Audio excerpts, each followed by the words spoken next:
As we study ecology, we're looking at how organisms interact within an ecosystem and keeping that ecosystem balanced and healthy. And a major part of that is looking at how energy moves through an ecosystem to help keep that ecosystem healthy. So when energy is moving through an ecosystem, it has to flow from one organism to another, but it has to come from somewhere, and it can't just be created. So energy has to start with the sun. And we call this the law of conservation of energy. It says that energy cannot be created or destroyed, but it can change form. So in ecosystems, energy begins with the sun. It's moved along to plants that do photosynthesis, and then organisms either use the energy or release it as thermal energy. And we'll get into that a little bit more in a minute. The way we measure that energy is through a unit called a calorie. And you've heard of that when we talk about food, but that is just the unit that we use to measure energy in a source. So when we're looking at the different types of organisms that energy can move through, we will focus on three main types. So one of them is a producer. Producer is an organism that uses an outside energy source, like the sun, to produce its own food. So producers are usually photosynthetic, meaning they do photosynthesis. And the types of organisms that we'll look for here would be plants. So any type of a plant that does photosynthesis absorbs energy from the sun and converts it into usable energy is going to be a producer. Thinking flowers, trees, grasses, all of those would be included. The next type of organism is a consumer. So a consumer is an organism that cannot make its own food. It has to get energy by eating another organism or by consuming them. So consumers must consume their energy from the outside or eat their energy from the outside of themselves. They can't create it on their own. Examples of that might be, in this image, a grasshopper, a snake, a hawk. Any organism that eats any other either plant or animal is considered a consumer because it's consuming its food. And the last type of organism we'll look at is actually a branch of a consumer. We call this a decomposer because it also has to get its energy from an outside source, but it doesn't take it in, it actually breaks it down. So a decomposer is an organism that gets its energy by breaking down dead organisms or organic waste. So some of these examples would be bacteria, mushroom, earthworms.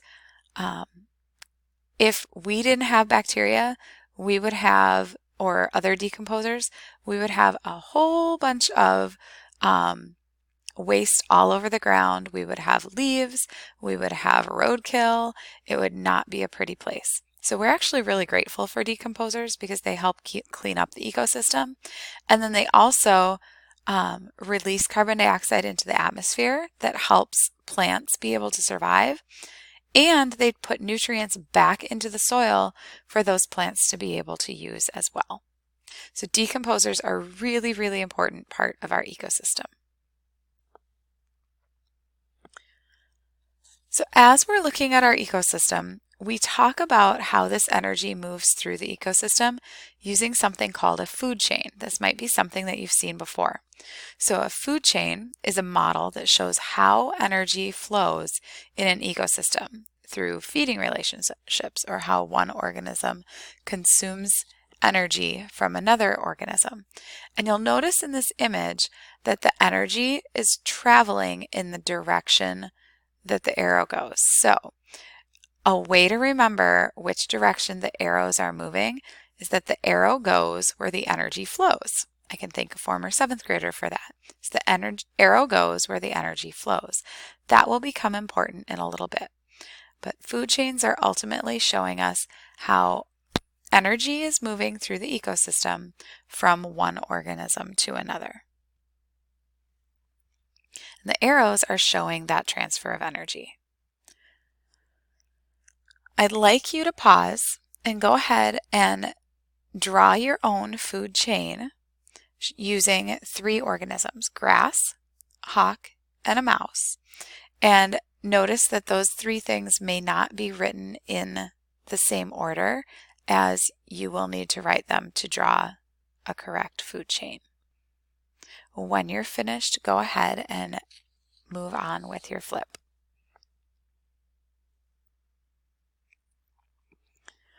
So food chains are actually not a very accurate way of showing how organisms interact within an ecosystem. Energy doesn't just move from one organism to another. It's actually going from all different organisms. So one organism doesn't just rely on one other organism. So food web is actually quite accurate. It is a model that shows how food chains in a community or in an ecosystem are interconnected, or how they are connected to each other. So food webs, you'll see here, are a series of food chains. Here's one chain that moves up this direction, or here's another chain that moves up this direction, or even a series of other chains that zigzag through. And there's more there, but ultimately food webs are a model that show how food chains in a community are connected to each other or are interconnected. And again, the arrow is going where the energy flows. So the arrow is showing how energy moves from these smaller organisms at the bottom, generally smaller, and then moves up to other organisms that are consuming them or gaining energy from them. So here's another example where making sure we're including plants in our food web, and then our food chain generally starts with plants, and our web is a series of chains connected together. So from the plant to another organism, to another organism, to another organism. I generally leave the sun out of food webs because the food web includes organisms, and this image includes the sun, as did the last one. But generally we want to leave the sun out of our food web and just include the living organisms.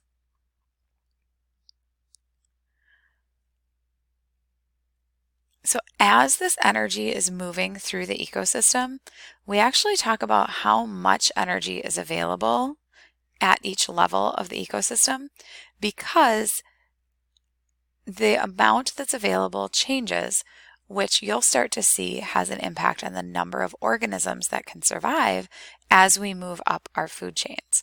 So we call this an energy pyramid.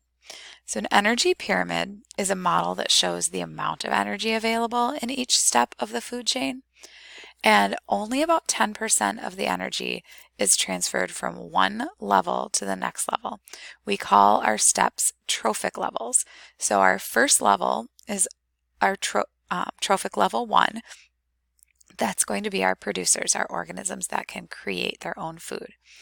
And they receive all this energy from the sun.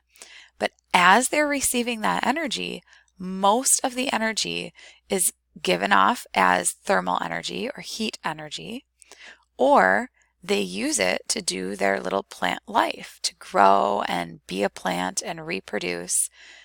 In order to do those jobs, they have to use energy that they've absorbed from the sun. But as we move up the food chain, maybe these squirrels come along and they consume or steal energy from the plants.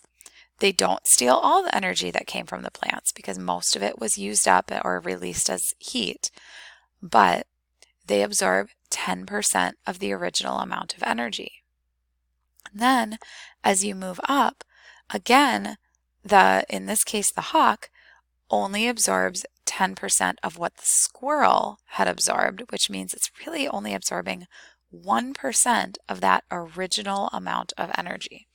We will look at this much more closely in class.